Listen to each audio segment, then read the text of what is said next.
I think you were saying to me at the start of the year that Lando Norris was the odds-on favourite to win the championship. Well, what have these guys got to say now? Deep inside, you've got to have that burning feeling of, you've got to be John McEnroe complaining about this, complaining about that. You've got to be Nigel Mansell moaning about Alan Prost having a better car at Ferrari or whatever. And you've got to be a human being who believes 100% that it's your given right to be world champion. That's why I keep saying Lando needs to forget about Oscar Piastri, forget about the engineers, forget about telemetry, forget about social media, and just drive the car on gut feel and get on with it. And Nigel's only methodology would have been, I'm the fastest guy out there, I'm going to pass this guy and I'm out of there. And you just get the feeling that some weekends, Lando just doesn't have that.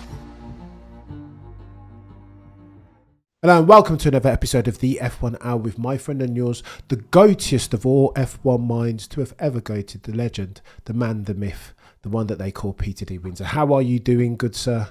I'm a bit knackered actually, Cameron. Yeah, I'm okay. Yeah, three hard days of work. Yeah, right. What a life I have. No, I'm fine. I'm great. Sun's shining.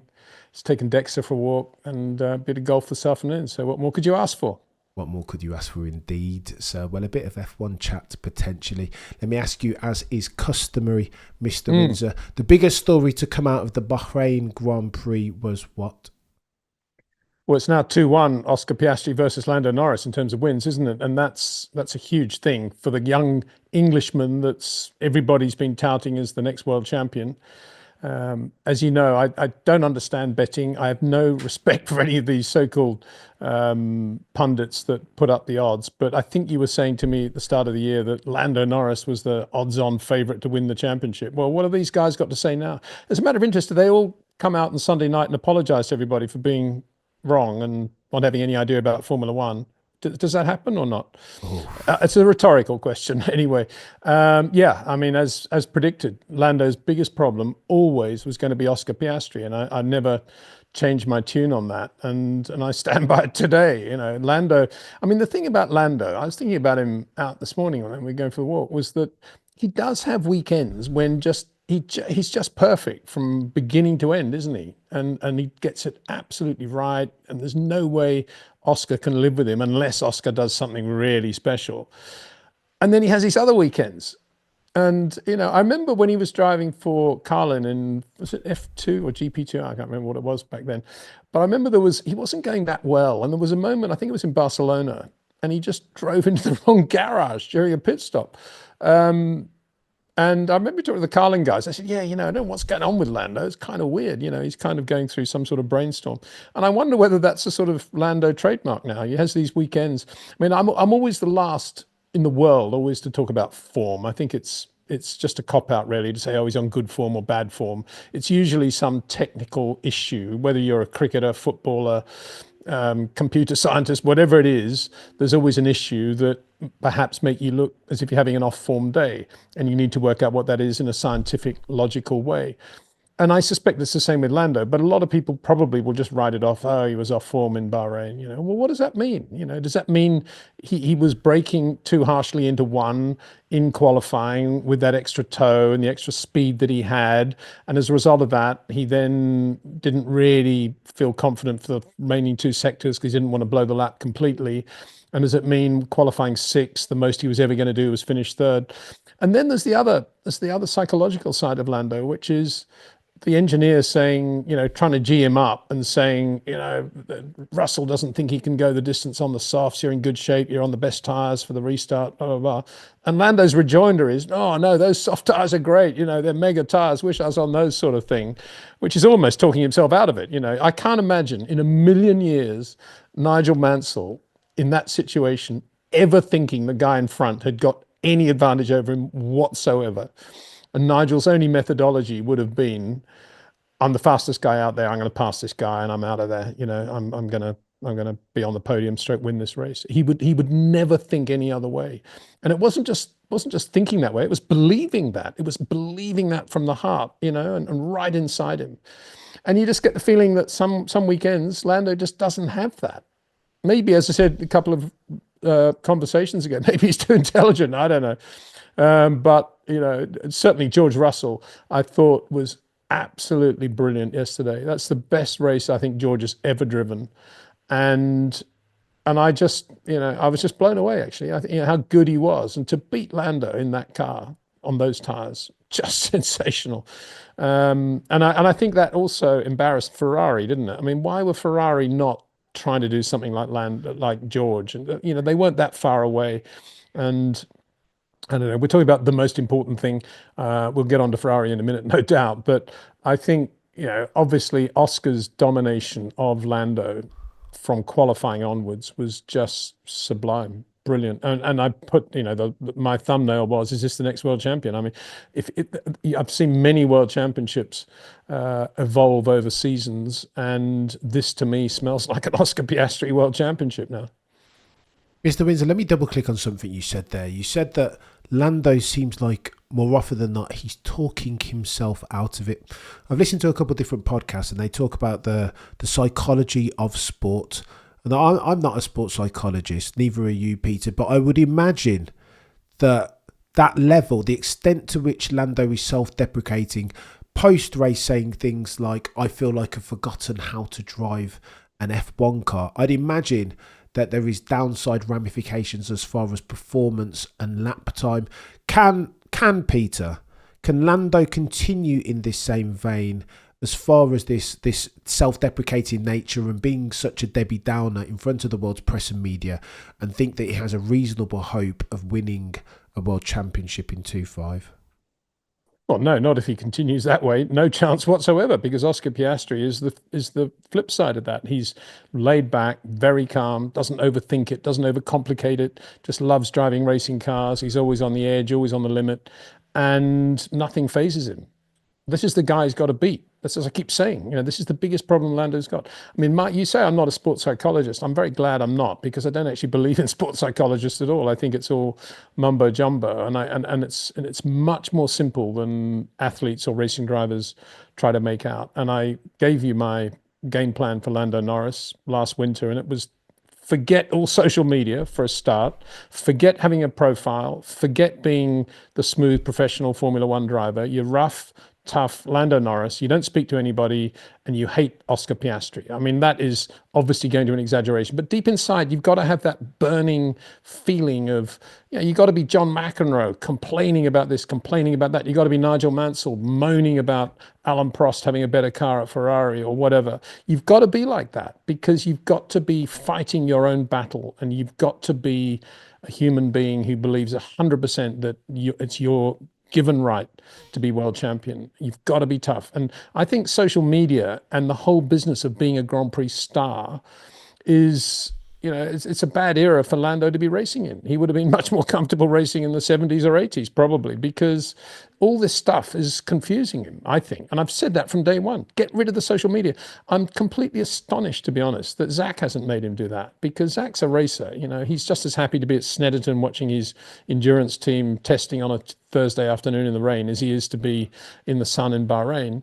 And he knows what racing's all about. And it's pretty logical to me that Lando Norris needs to just get in the ditch, get dirty, and come out fighting. That's how he needs to be. And he was that racing driver when he was much younger.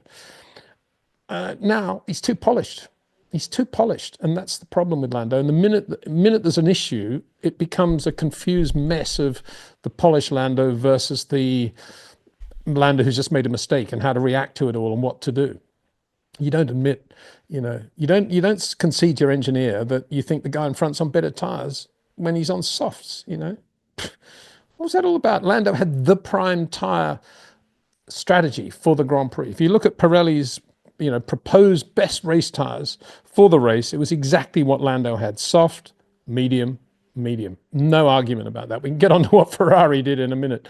But for Lando to start saying on the radio, "Oh no, George is on better tyres," it's just ridiculous.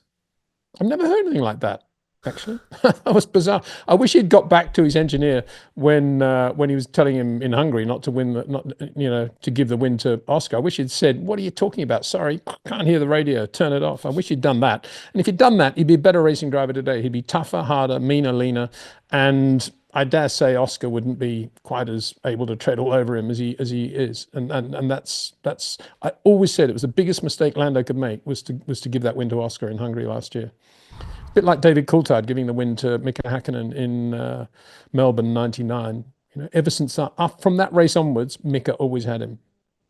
So don't set a dangerous precedent, Peter. Yeah, don't. Well, it's not so much a precedent. It's I've got this guy. I can tread all over him whenever I want. It's not so much a precedent. It's just who's the king of the hill. Very good point. Speaking of king of the hill, let's talk to Oscar Piastri very quickly, Peter, because I always, going into 2025, I always felt like Lando would have the whip hand over Oscar at the altar of his qualifying pace. Frederick Vasseur came out this week and said that this is now a qualifying championship, so important is where you put the car on the grid for Sunday. However, I'm concerned for Lando because of a couple of different things. We spoke offline that Lando has, he makes a cheeky error of the unforced variety from time to time. Not dissimilar to Charles, that Lando's always had that in his locker. And on those days, Oscar will always out-qualify him. But now it feels that there's a paradigm shift going on in real time, that Oscar is the one gapping Lando to the tune of a tenth or two per sector. If you look at their performance normalised. What do you make of that, Peter? Are we seeing Oscar Piastri becoming himself, final form, and is that dude capable of beating Lando again over the course of 24 races? Well, I, as I've always maintained, I think Oscar still has much more potential than he's showing now, and that is going into short corners on slower and medium speed corners. I think right now Kimi Antonelli is actually better on slow corners than Oscar Piastri, but Oscar's very, very good. But he could be better there. I think that's one area where he can improve. Medium speed or fast corners, he's just fabulous, and James Hunt and when James was at his peak, and I think that it's part of it is Lando making mistakes, and part of it is Oscar not making mistakes and knowing what he does really well and doing it, because he's uncluttered, he's unflustered, and he's relaxed, and he gets out there and he just drives the car. Whereas Lando is making these mistakes, and I don't know, it's really the same answer we had in the previous question, which is that Lando needs to just become a much meaner racing driver and believe in himself 100%, and not really look at what Oscar's doing. That's part of the problem in Formula One. Your biggest opponent is your teammate. That's the guy you got to beat because he's in the same car. And yet teams insist on having all this interplay of information from one side of the garage to the other, studying one another's telemetry. The engineers get together in the debrief. They all exchange their information. And I'm sure at McLaren, there's more information exchanged probably than any other team, because it's a well-run team in the sense that it's a corporate entity and there's no hidden secrets. To me, that doesn't work. That's not motor racing. To me, there should be a barrier between the two. And if one driver wants to pay his mechanics a bit extra, if he gets a few points in the championship, a bonus on the side, go and do it. And if one driver wants to hold back a little bit of information, that's what happens in motor racing. And I suspect, Oscar plays that game better than Lando Norris, for sure. And I'm not saying he keeps anything back, but I would bet that there are moments when Oscar has said something like, oh yeah, I've got a bit of mid-corner understeer there or whatever. And then they go into the session with a setup that in theory is going to give them the mid-corner understeer. And when Lando looks at the telemetry later, he hasn't got any mid-corner understeer. And it'll be that sort of thing. And then Lando will probably get confused because he's the guy that's being the nice guy and giving all the information and giving the win to him in Hungary and all the rest of it. And Oscar's a race driver, he's not stupid. He's a race driver and he's a very clever guy.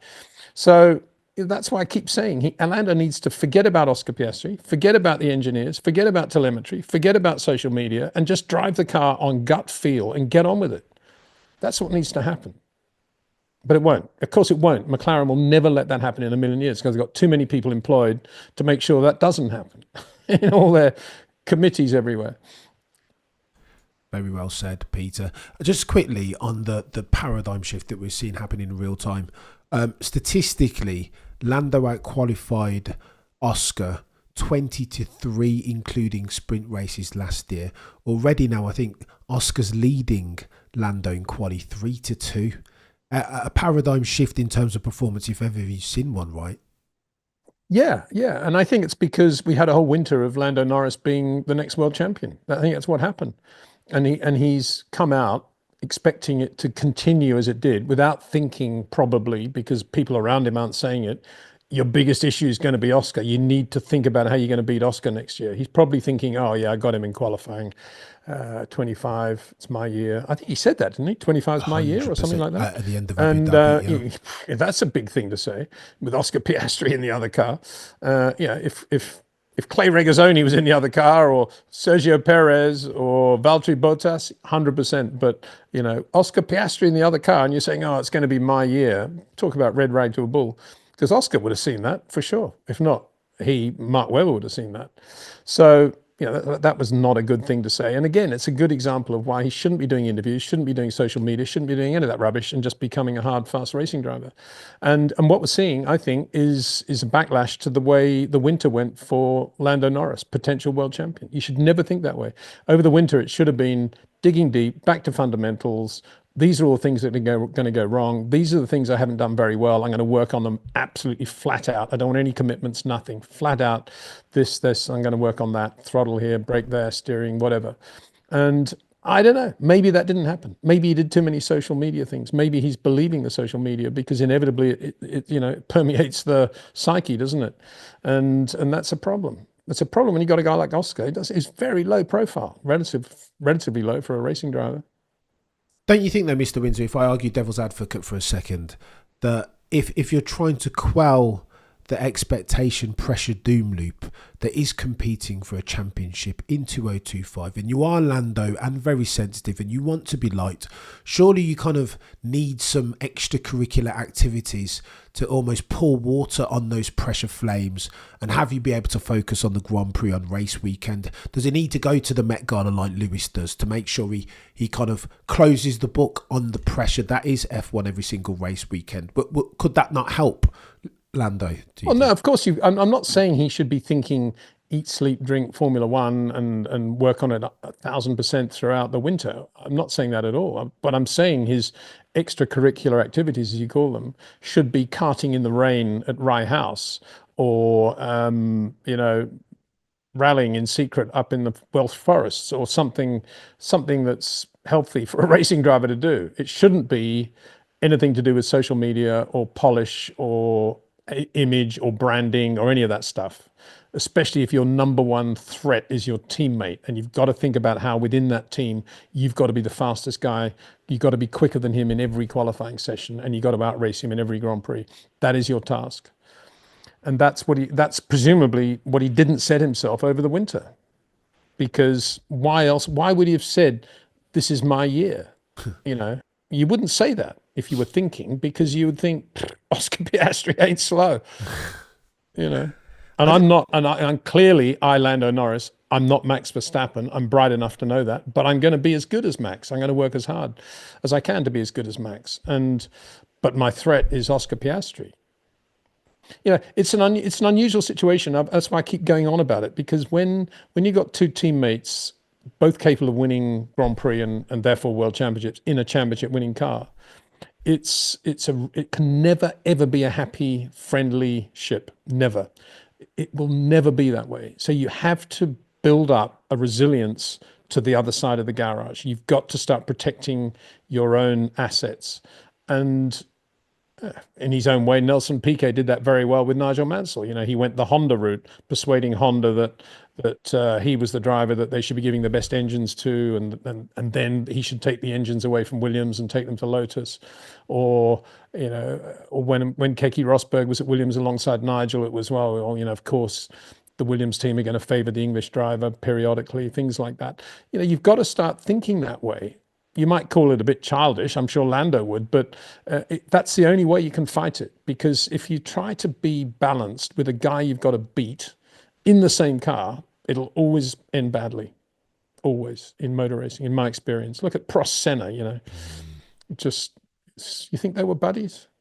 I mean, and that's the problem. And the other problem is Oscar is very, very good. I'm not saying this is a duplicitous thing. It's not, but he's very, very good at being a really cool guy, which he is, out of the car, and being a nice guy, and I'm sure Lando enjoys being with him.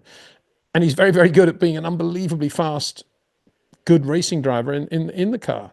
And that's quite unusual, actually, because Prost would probably say Senna wasn't the most pleasant of people to hang out with out of the car either. But that's not the case between Lando and Oscar. Oscar is a cool guy, but he's got this other side of him, and that's the problem Lando's got, as I've been saying all winter. And my only solution to how to fight that was to get off social media, get off all the profile and brand building, and just focus 100% on how to beat this guy. Every little small thing you can do that gives you an advantage against Oscar Piastri in the McLaren team, you've got to go for it. No, never truer than now, Peter. It's becoming true now, as predicted. Gosh, it's chaos. I just say, and don't get me wrong, there will be weekends. As I said, there will be weekends when Oscar makes a mistake in qualifying and Lando's in front, and he'll have a great weekend and he'll win the Grand Prix. He's going to win plenty of races this year, but it's going to be close. I'm not saying he's not going to win the World Championship, but it's going to be much closer than Mr. Norris thought it was going to be, I'm sure. I think what I'm getting from Lando is a level of almost intellectual snobbery. I think he should be on the phone. He should be direct dial to Nico Rosberg, who is probably the latest and greatest example of a man who was able to overcome a very material, natural talent deficit to Sir Lewis in 2016, and he's written the book as to, he says that he's cut from the same cloth as Lando and had demons as far as his mental fortitude or lack thereof, and here's how I overcame them. I had a psychiatrist. I was seeing them 2 hours a day over 48-hour period. I barely saw my family. I took the pain off my helmet to save weight. So I think that's the level of commitment that Lando might have to go to if he has aspirations of winning a championship. But he almost appears to be doing one of these, Peter. Like, see no evil. I think possibly because of that Nico book, and possibly because of people saying as you are. I think Lando would probably say, "Well, it's all a bit complicated, isn't it?" That's why I think my medicine is much easier. Just delete all your social media, delete all your branding. Tell Zach you're not available to do any more sponsorship functions. Allow yourself 400,000 or 500,000 fines from the FIA for not doing any more interviews, and get on with it and go motor racing. Stop faffing about. That's what I would do. How much would he, if he didn't do any FIA press conferences or interviews, how much would he get fined in a year? It's a tiny percentage of his overall retainer for sure. Do it. Have a black helmet. Enough of all this changing colours for every race stuff. To have a black helmet. Try and have a dark visor the whole time. Don't talk to anybody. Just only talk to your mechanics and your race engineers, and that's it. And tell your race engineers you don't want to know anything about Oscar Piastri. Very well said. You want to do everything on gut feel. He wants to get right back to gut feel. Obviously, I'm exaggerating in a couple of areas, but you get my gist. Yeah. You don't need all that psychology stuff, that Nico's talking about, in my opinion. I think there's a tax to be paid, and I question, as at the 14th of the 4th, 2025, whether Lando even understands that, let alone is willing and prepared to pay that tax to become a championship. It's good luck to him, though. He's a brilliant driver. One of the problems, of course, in 2025 in this era is that it's bang, bang, bang, bang, one race after another. You don't have a lot of time to think about it. Race is over. You do all the usual things, the FIA prize giving, all that FIA interviews, and then you're on a plane, and then you're flying to Saudi Arabia, and then you got 2 days off, and you're in the gym, and then lots of people are patting you on your back. Don't worry, you'll be okay this weekend, Lando. It'll be good. Oh, look, we got this new thing on the car, and you go in the usual direction. Nothing ever changes, and you go motor racing. Oops, Oscar's 0.2 quicker again. What's going on? That's the problem. Yeah. That's why the winter was the right time to do all that stuff. Not now. 100%. And I'm saying all that because he's in an absolutely perfect position to win the championship. He's got the car of cars, he's got the team of teams, and it's not happening at the moment. I still hope it will, because he deserves it, but not the way it's going at the moment. And I don't know how he's going to change now. I just wish he'd done it all over the winter, as I suggested he did. Does he deserve it though, Peter? If he didn't go well, away, he deserves it in the sense that he's got the natural talent, I think. Agreed. And he's a good guy. He's a good guy, and his heart's in the right place in terms of being a racing driver and what the sport is all about. I think that's why I say he deserves it. And he does drive well. When he's on it, he drives well. And he's got that beautiful... He's got that beautiful feel for letting the car settle and no brakes or throttle on a high-speed corner. Just lovely to watch. but it all went away in Bahrain. In a way, I kind of sympathize with him because Bahrain is such a scratchy circuit these days, isn't it? It's all about DRS and tires going off and high-speed braking and DEG and all that rubbish. And in my video yesterday, I went on quite a lot, probably longer than I should have, about my hatred for DRS and how stupid the whole thing is. It's so artificial and wrong, and how we've got enough speed differential between the cars now without DRS, just pure toes, to not have to have it. And I think he was a victim of DRS in qualifying. You could say, well, he knew about it and everybody knows how to handle DRS. Why was it only Lando? But you don't need DRS anymore. And it ruined the racing yesterday. And I think Charles Leclerc would have had a better race without DRS for a start. Oh, go on then, let's talk about DRS, because it feels like there's a growing swathe of the F1 population fan base that say that the racing has become boring, that we need to do something. We need to make the cars lighter, more lithe and agile, lest we be doomed to have a Suzuka, a Japanese Grand Prix every single race where the top 10, as they start, finish in exactly the same order. What do you make of that, Peter? Do we need to do something, or are we missing the essence? Well, when you said there's a groundswell, I got excited then. And then when you went into what the groundswell was about, my heart sank, because the groundswell should be as a groundswell against DRS and how pathetic it is and how it's ruining motor racing for an apparent goal of artificial overtaking, which is all nonsense anyway. That's what I was hoping you were going to say, but of course that isn't. But that's my view and I think we need more Suzukas. I love Suzuka, and it's a beautiful circuit that brings out the best in racing drivers. And we had a fabulous Grand Prix. I enjoyed Suzuka much more than Bahrain because it was all about defense, attack, deft, subtle use of the brakes, the steering, and the throttle into serious corners, as distinct from Bahrain, which was all bang, crash, heavy braking at high speed, DRS here, DRS there. I mean, my heart bled for George Russell. I mean, the driving that he was having to do down the hill, through turn 9, through turn 10. And, all Lando had to do was sit behind him, knowing he had DRS, and he could just basically pass him when George's tyres went off. I mean, George, the way George was driving that Mercedes down the hill and through 9 and 10, he deserved to have a 50-meter advantage on the straight thereafter. He didn't deserve to have that advantage just closed like that. And that, to me, that's not motor racing. It's just pathetic. And if the fans want that, go and watch MotoGP or British touring cars or whatever. Formula One has not been that. One of the greatest Grand Prix of all time, 63 French Grand Prix, Jim Clark led from start to finish. Great Grand Prix, though, because he's on very old tyres and it was wet. And when it was wet, he pulled away from Graham Hill sort of 3 seconds a lap. Everybody was absolutely spellbound. That's what Grand Prix racing is all about. It's not about number of overtakes. It's not about ridiculous wheel banging. And it was even worse in Bahrain because of the way it went with all the tyre strategies. Everybody was sort of out of the right tyres to run, and they were all running what they had left, basically. And everyone was a complete mix-up. And DRS would bring them all close together going into the braking area. And then some guys would have pretty good grip, other guys no grip at all. Somebody would lock up, then somebody would have problems with the rears. It was just all over the place. That's not motor racing. It's just messy stock car racing. Go on then, Mr. Windsor. Let me push back constructively on you on that. Isn't there something to be said for F1? I don't want F1 to be sports entertainment. This isn't WWE and The Rock. I get it. But isn't there something to be said for broadening the appeal of the sport with a view to make sure noddy old Cameron here isn't catapulted back 20 years to a grammar school class in which only one other person knew about Jacques Villeneuve and Gilles Villeneuve, his dad. It was almost like a very dirty secret, this F1 thing, the language of which only 2 of us in a class of 24 spoke to. I desperately don't want that to come back. I want my wife to watch Peter, and my wife will watch Drive to Survive, but getting her to watch an actual race, Peter, you've got no chance. And I think that's a bit of a shame. Maybe DRS is a step in the right direction to bringing in more attention dollars into the sport, no? Well, not in my opinion, no. Having never seen a single episode of Drive to Survive, I can't really comment on that.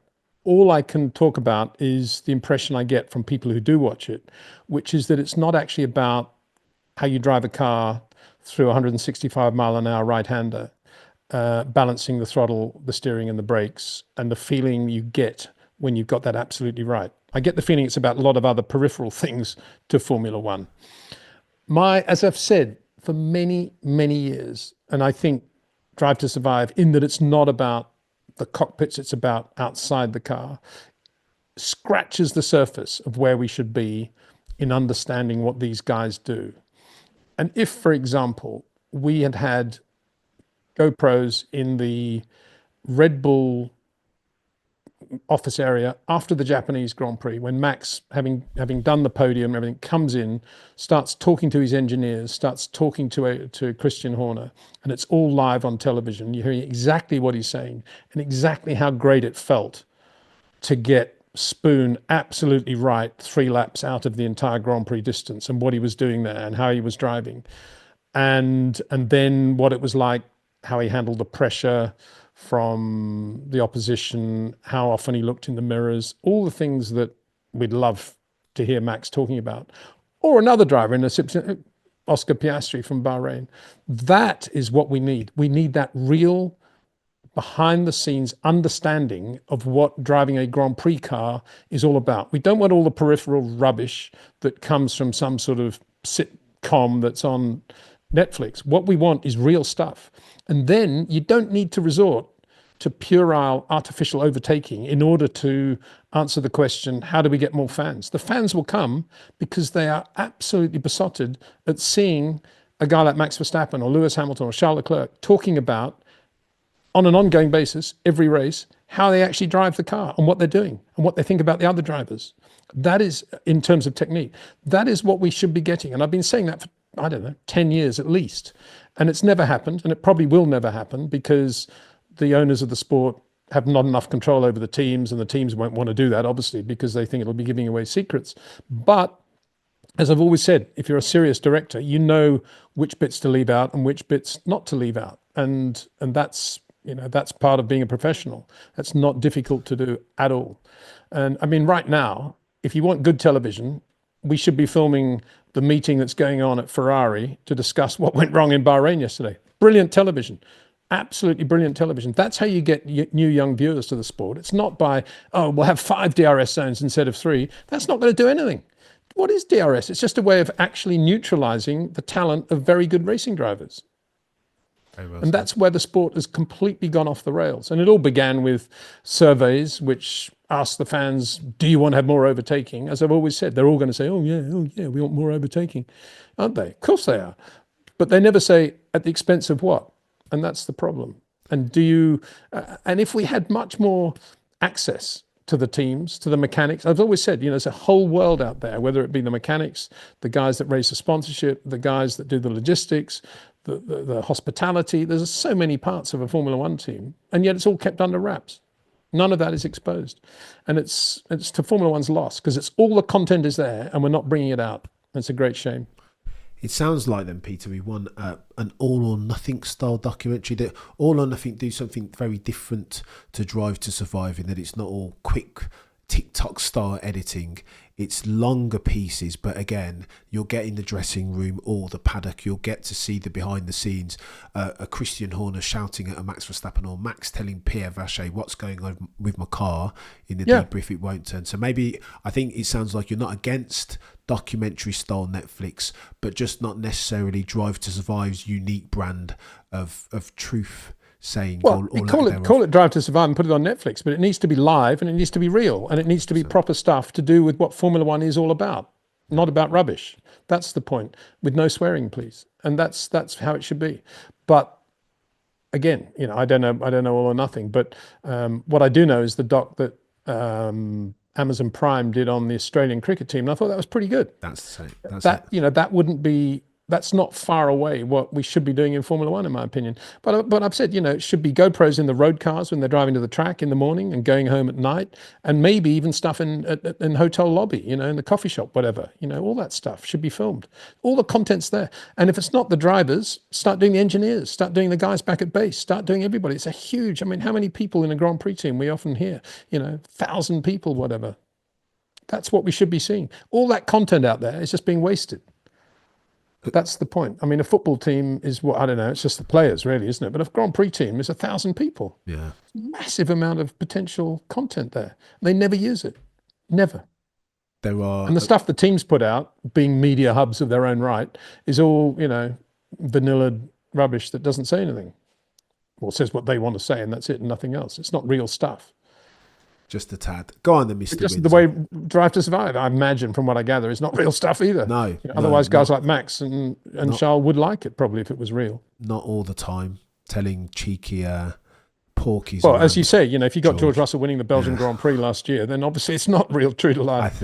I get why they did it, Peter. I understand when the producers say they just needed to tell a story. It's just lying. So how can that be acceptable? So, in defence of them, asking of the audience that they suspend their disbelief, the story that they were seeking to tell in the George episode was one of George coming to power, becoming his final best self, and being able to fill the not insubstantial shoes of Sir Lewis, Carl, Davidson, Hamilton, and in showing him winning for all of 5-10 minutes before getting disqualified, that they managed to tell that storyline, even if it wasn't. But that's true absurdly stupid, because the one thing I'd want to know about George Russell was how he reacted when he heard that his car had been disqualified. That's the one thing you want to know, what his reaction was. Nothing else is important from that weekend. We never got to see that because it was all behind closed doors. They had access. Why didn't they show it? That's terrible, that they didn't do that. Agreed, Peter. And maybe that's why Drive to Survive ultimately isn't for us, because we're always going to be watching F1, whether it's boring or whether it's fantastic racing, whether there's a DRS or not. Like, we'll still be there, but I think they're pitching it as their target demographic. They're pitching it to the guys and girls like my wife who have never ever watched it. Well, that's the mistake. You should never ever pitch anything to anyone. Just do what is correct. Don't do something because you want to pitch it to a target group. Yeah. Do you think Ernest Hemingway, when he was sitting down writing his novels, thought, which target group am I going to write The Old Man in the Sea for? Come on, he just wrote The Old Man in the Sea because he wanted to write Old Man in the Sea. It was inside him. Do it because it's correct. That's what creativity is all about. It's not about target audiences or hashtags or the next generation. It's all about doing what is correct. And if you're in a privileged position to be creative and to have some sort of platform, some sort of voice, it behoves you to respect those boundaries and to be creative. Not be afraid to say what has to be said. I cannot in a million years accept any argument along the lines of, it's better not to tell the public that George was disqualified in the Belgian Grand Prix. I mean, how can that be acceptable? It's a good shout, Peter. I'll defer to your infinite wisdom on that. It's not my wisdom. I'm just trying to speak logically. I would have felt the age I am now, 73, I would feel the same at 21. Nothing was changed. When I was a writer, I am still a writer, but when you sit down and write, I've never written for a target audience. I've written what I wanted to write and what I felt was the situation. And nothing's ever changed. I don't see why. Just because we've got all this access to what people supposedly like or don't like, bear in mind a lot of that so-called data and information is spurious anyway, because it's based on the wrong questions being asked or very quick grabs at what these people seem to be watching. It's all meaningless.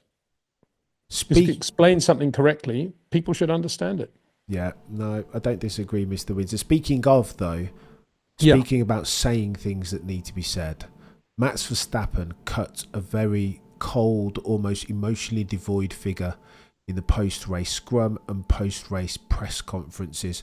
The rumour, word on the F1 mill, per Ted Kravitz, is that there was a heated meeting. Raymond Vermeulen, manager of Max Verstappen, went at Helmut Marko post-race and had some very choice words to say. So too, the Dutch media and press, courtesy of the Telegraph, are saying that there was an emergency meeting after the Grand Prix with Max, Christian, Helmut, Pierre Vacher, all related parties, discussing what they're going to do with the summer break looming large and the potential for Maximilian Verstappen pushing the button on a performance clause that would allow him in real time to null and void his contract. What do you make about that rumour, Peter? And do you think Max Verstappen, do you think the possibility that Max leaves for an Aston Martin or Mercedes is increasing, as I do, by not by the second, but by the millisecond now? Well, the fact that they had a meeting after the race, no surprise whatsoever. They all have meetings after every race. So, and I can't imagine the meeting was a happy one because it was a terrible race and Max would have felt he gave it 100% and the car was rubbish. So how could it have been a good meeting? But that's motor racing, happens all the time. Last weekend, they won the Japanese Grand Prix. So let's not get too carried away by it all. As I've said all along, from Max's point of view, it is not logic. It's illogical to even think about switching teams until he knows how the 26 Red Bull Ford is going to go. And that means racing for them in 26. And if that car is not quick, and if there's another car out there that's a lot quicker, be it Mercedes, Ferrari, whatever, Aston Martin, then yeah, I'm sure he'll go to one of those teams. But I can't imagine why he would want to think that the 26 Red Bull Ford is going to be a bad car before he's even seen it. And he's never seen any of the other cars either. And it's a completely new regulation. So why would he leave? It doesn't make any sense to me at all. So I don't think anything's changed other than that they had a terrible race. And I think you've got to draw, there are a couple of things about that race rather than just sort of generically doing a sort of Daily Telegraph 30,000 foot view of, oh, he might leave. I mean, the reality is one, two fouled up pit stops. Would they have happened if Jonathan Wheatley was still there? That's a big question. And I think that question, for sure, Red Bull would have to say no. But maybe, that's unfair to what actually happened. But it looks to me like things have gone downhill since Jonathan left. A, and B, the absence of Adrian Newey now, is it starting to have an effect? Is there something that Adrian would have done on that car Friday night that would have given Max a half reasonable race car by Sunday that didn't happen on this occasion? It's the first time really since Adrian left that Red Bull have had a weekend where the car didn't get any better from Friday through to Sunday night. And I'd say that's a big worry. And obviously they don't understand what this issue is. And when Max talks, I mean, it's interesting, isn't it? Because he talks a lot on the radio about the brakes. I can't stop the car, I've got no brakes. And yet he often talks about how he's got no front end, it doesn't turn in, and he's got no grip, and very difficult to manage the tyres. It's all part and parcel of the same thing. Because what we should remember is that Max uses the brakes very differently from virtually every driver on the grid. He's using the brakes into the corner in a way that Lando Norris never uses the brakes, for example, or Oscar Piastri now into a corner. And so the brakes are part of the way Max gets into corners. It's how he uses the front of the car. And if he doesn't have the feel in the brake pedal pressure that he needs in order to do that lovely balancing act that he has when he's gone in early to a corner and he's just going down to what he knows is the right rotation point, then he's completely lost. He's just a normal racing driver then. He's a Yuki Tsunoda almost. And he's got nothing else he can impart. And that must be a horrendous feeling for Max when that happens. And that's how he had basically drove Bahrain. And so the big question is, why is that happening? Is it a tyre thing? Is it a tyre warming thing? Is it a roll center front suspension thing? Is it part of the brake system somehow? I mean, obviously they changed a lot of things on the brakes, didn't they, on Saturday night? No difference whatsoever. And onto the grid, he said, the car's really, really pointy. And he didn't have much grip at the front anyway, so that was that. And so we'll see. I mean, reading the stuff after the race, they're saying, oh, there'll be an upgrade, I think, for this next race. Is that Imola. right? It's difficult. Oh, Imola, is it? Okay. So, yeah, it'll be more of the same in Saudi. Probably less so because Saudi Arabia is more about, those fast S's. He should be half reasonable through there. And yeah, high-speed braking. It's not quite the same as braking into a corner like, say, turn 4 or turn 10 in Bahrain, or even turn 11, 12, 13, 14, but 14 or 15. But don't have those corners in Saudi Arabia, so he'd probably be slightly better off there. Top speed's not too bad, I think. But it's a worry. It's a big worry. They decided not to replace Adrian with a star replacement engineer, and they're doing it all in-house. And those guys must be under a massive amount of pressure now to work out what's going on. I mean, for Max's manager to get involved. I don't know what's that all about. Why Max is quite capable of saying to them the car's rubbish, get it sorted. Why does he need the manager to say anything, or manager to helmet Marco? How's that going to improve anything? I don't get that at all. Raymond's a great guy, but that doesn't make sense to me. I'm sure that happened, but that's been reported out of context, I would suggest. Yeah. I can't imagine Raymond would have done that.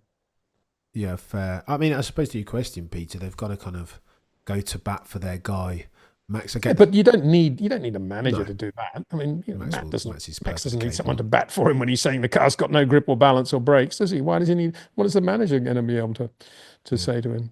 Say to anybody? Agree. Let me ask Put you another way: if you're the head of director of engineering at Red Bull and Max's manager is telling you that the car hasn't got enough grip, what are you going to say to him? Yeah, it's a good shout. Yeah, it's ludicrous. But yeah, I like all good. I mean, Max doesn't even need to exercise anything in the contract. If Max Verstappen wants to go, if Ferrari, no, Florence Stroll says, okay, I'm gonna sack my son. He's going back to Canada and he's going to go rallying or whatever. I want you in that car, number one driver, with Adrian Newey in 26. I think Max would probably do that, wouldn't he? He'd probably say yes. Regardless of the contract situation, he'd just do it on the basis that, they can sue me, whatever. I'm just going to go. Yeah, 1,000%. And I think that's what would happen. But as I say, I don't think he will do that because he needs to know what the Red Bull is going to be like in 26. Does he not? Well, if I put on my accounting cap for a second, there's a couple of ways to value a business, Peter, if we use the analogy. Mm-hmm. So one is at present value. So asset value, what do they own and how much is it worth? And one is if you look at forecasted earnings in the future. Now, if Max levies the asset value, if he looks at what Red Bull can provide him as at April 2025, it's like not a lot. If you look at the forward focus, then potentially something in 2026. But I don't think Vache and Co are going to fix the car anytime soon. So I think when he had the car, when he had like the RB20 and the RB19, a dominant machine, then you give Max Verstappen a decision to make. Do I stay or do I go? But because the car's so bad now, it's almost like, well, I may as well roll the dice. It's almost like Max absorbs more risk in staying than he would do leaving, is how I think of it, Peter. Yeah, I don't really understand that. To me, Max is going to win more Grand Prix this year. It'll have to be exceptional circumstances like the weather or a great circuit or the opposition getting it wrong, but he will win more races. And then see what happens in 26. It's nothing to do with money, any of this. It's all about being in a competitive car and needing to be in the right car. And there's no guarantee the Aston Martin Honda is going to be a great car in 26. It might be, but don't see a lot of Adrian's magic on this car, do we, at the moment? I know he's saying, it's nothing to do with me, you guys get on and run it. But as I said at the start of the year, if Fernando is going reasonably well now, you can be sure that a lot of people would be saying, oh, wow, Adrian Newey, Yeah. And so, I don't know. If I was Max, I'd stay quiet. I wouldn't stay quiet. I'd be giving them a hard time, as he is. But equally, I would be focusing on being at Red Bull, doing what they do well, and learning as much as I could about next year's power plant and the car. And it's a completely different car next year. Sure. I mean, you can't in any way say because this year's car's terrible, then next year's car's going to be, the 26 car's going to be terrible, any more than you can say that Sauber are going to be slow next year either. They might be really quick. True. It's a good point. I think what concerns me, if I go back to Max very quickly, just to put a full stop on this, Max historically has always been very vocal over the radio. Remember Hungary last year when he was giving the beans to his racing engineers saying, listen, I'm on -5 brake bias and the car still won't fudging turn. All of a sudden, Max has this cool, calm demeanour to Peter. And whether that comes with, maybe that just comes with maturity, 27 years old. And I think it does a little bit, but I think it also comes from knowing there's not much they can do about it, doesn't it? Agreed. And there was that lovely thing when he said something like, I can't stop the car, I've got no grip, no balance. And they just said, understood. So what are we going to do? It must be a bit irritating after a while, isn't it? Yeah. I'm not telling you because I want you to understand it. I'm telling you because I want you to do something about it, guys. fix your fudging car, as Christian Horner very famously said to Toto Wolff on porpoising in Drive to Survive. Peter, as we round third base, let me ask you about the chaos that's going on at Ferrari. It seems like outcomes in Lewis, I want to say fifth, and then Charles Leclerc finishing higher than Lewis, almost flattered to deceive that they're trying to fix the car and they've got a gazillion upgrades. What do you make of what's going on at Scuderia Ferrari? Well, I'm glad you asked that, Cameron, because I've actually got to make a confession, and that is that in the video last night, in the rush of doing everything, I just assumed that Ferrari started on mediums because they were forced into that situation given the tyre sets they had left, and that was the best option they had based on where they were with tyres.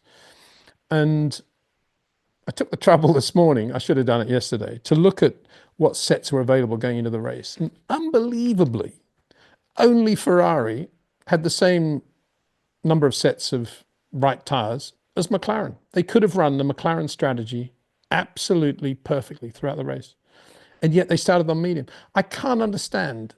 I mean, stepping back a bit, the whole thing about Freddie Vasseur is he's a racer. He's a Jonathan Wheatley on steroids. He's a guy that can feel racing in the pit lane. And that is all about strategy, tyre compound selection, managing the drivers, managing the engineers, getting basic problems solved before they actually happen. That's what Freddie Vasseur does. That's who he is. I cannot imagine how they managed to get it so wrong on tyre strategy. And I thought, what is going on here? They actually could have started on softs like everybody else and gone to mediums like everybody else. Instead of which they did everything wrong. And then I wanted there's an explanation here. So I was reading the Ferrari press release this morning, and it basically starts off saying, Charles paid the penalty for starting on medium tyres in the early laps of the race. Well, why did he start on medium tyres? I mean, I've been still looking at the numbers here, trying to think what they were doing. And I can only imagine. I mean, I'm assuming the teams they know what the other allocations are with the other teams before the race. They don't know what they're going to run, do they? They know how many sets of tyres. Ferrari know how many sets of tyres Mercedes have got left, because that information is given out to the press. So I guess the teams know it. And they would have looked at that and thought, well, McLaren had got 2 sets of new mediums, which was the key tyre in the race. We've got 2 sets of new mediums, but Red Bull and Mercedes have only got 1 set. So they probably thought, we're racing Mercedes, so we'll do something there. Because Mercedes have only got 1 set, they're probably going to start on softs because they want to keep that medium for the middle stint. So we'll do something different. We'll start on mediums. That's the only thing I can think of. I can't think of anything else. Nothing else would explain it, because why, if you've got 2 sets of new mediums going into the race, would you run the strategy they did? Why wouldn't you just start on soft and then go soft, medium, medium? And lo and behold, you look at the possible race strategies that Pirelli put out, and the number 1 strategy to win that Grand Prix is soft, medium, medium. Now, what did Ferrari do? Ferrari did medium, medium, hard. Oops, that's not even in any of the Pirelli strategies. Yeah. What was that all about? I mean, I just don't get it. I really don't get it. I mean, I can see why George was forced to run the softs because they were out of mediums, but why would Ferrari do that? And so that's the first thing. You got to say, just extraordinary, really. They wanted to be different, I guess. And they probably thought there's no way Charles is going to be able to beat Oscar in the early laps. So we won't worry about the drag race. We won't worry about being on the medium tyre. And so we'll put him on the medium against the soft, and then he can just settle down into P2 or whatever. And sure enough, half the guys on soft tyres blow past him as well. So that wasn't exactly good, was it? No. And then we saw how good George was on the softs at the end of the race. Yeah. So, I said good. I mean, the way George handled it. I mean, Charles could have done that. Yeah, I think Charles definitely. And anyway, at the restart, why don't you split the strategies between, if you're not sure, between Charles and Lewis? Probably because they're frightened of one of the drivers not coming out well and the fur that's going to fly, either from Lewis or Charles, if the other guy gets an advantage. So they're locked in now because they've got this big megastar lineup of trying to put them on the same strategy all the time to avoid all the dramas. That's a big mistake as well. 1,000%, Peter. Has a Grand Prix ever been won because of weaponizing fear? Sometimes you've got to. Of course He you who have. dares wins, right? Sometimes Yeah, you've yeah, got to play yeah, your cards. yeah. I mean, I just wonder what went through Charles' mind when all the covers came off the tires on the grid and he saw he was the only guy on mediums. I wonder how he felt. Only quick guy, Yeah, it's not a. I don't That's know. what we need to see on that television show I was just talking about. Oh You yeah, know, the reason why the post-mortem. I agree with you. Oh. that sort of thing. But having said all that, Ferrari incredibly positive in their press release, unbelievably pleased. The car making big steps forward. Lewis brilliant from midfield. Charles fighting fourth, absolutely fabulous. Great race. I was just George Russell P2 in a Mercedes, Charles Leclerc P4 in a Ferrari on a circuit like Bahrain. Sorry, guys, there's something wrong there. a That shouldn't 1,000%. have happened. That was The going to be way my, Charles drove absolutely brilliantly, and yeah, he should have got more than fourth place out of that. I was just about to ask you as a follow-up question, Peter. Are you buying what the Ferrari press release is selling you? Is that sounds a lot like propaganda? I'm not buying any of it. No, I mean, well, how can you buy it when it said, Charles paid the price of running mediums in the early laps? Because the immediate question is, why? Why was he on the mediums? Peter, go on then. Let's talk more Oh, broadly. yeah, sorry. They could run a longer Oh my stint. gosh. Yeah. Peter, let's talk more broadly about Scuderia Ferrari's problems. I don't want to get into the Lewis Hamilton stuff because I think that plot line is going to run and run. But Luca de Montezemolo was there in person, wasn't he? And he was quoted as saying something to the effect of Ferrari lack leadership in the broadest terms. When you have a Ferrari legend like Luca de Montezemolo. No, don't worry about that. It's just Luca Montezemolo, because that's how he was always known when he was in racing. And I did an interview with him in about 1998, 2000. And in the interview, I said, Luca, why is everybody calling you Luca di Montezemolo now? What's that all about? And he said, no, I don't know. It's rubbish. It's Luca Montezemolo, he said to me. Let's go. On tape. So I've got it there. It's official. Breaking news. Yeah. Peter. But I only say that to say this. If Luca is saying such things, again, well-respected Ferrari figure, then isn't this a matter of when, not if, when people will be calling for the head of team principal Frederick Vasseur? I'm not sure that's what he was saying, was he? I didn't hear what he said, but from what you've just said, it seemed as if he's saying that there's some quite faceless Fiat people above him, sort of Philip Morris type executives running the company. And Freddie's okay, but he needs to have somebody like me, Luca, above him. And I think he's right. I think if Luca was president of Ferrari or whatever, or chairman, whatever they want to make him, and then you had Freddie Vasseur below him, I think that'd be a really good team. But, the way it is at the moment, I imagine it's a nightmare for Fred to try to explain what Formula One's all about to these guys, isn't it, or not? No, he's ill. I don't know, Peter. And that's probably part of the problem. But then, again, maybe I'm overvaluing Freddie, but I can't imagine Fred Vasseur wouldn't have gone there unless he knew that he could deal with the people above him and get through all that corporate rubbish and make sure it happened. That's why Adrian knew he wouldn't go there unless he knew he could do it the way he wanted. And so Fred shouldn't have gone there unless he knew that he could do whatever he wanted, however he wanted to do it. That's what Fred Vasseur is. He's a racer.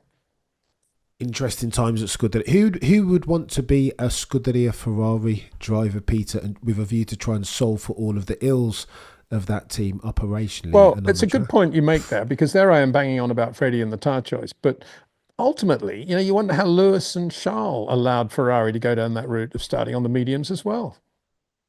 And that's another point, isn't it?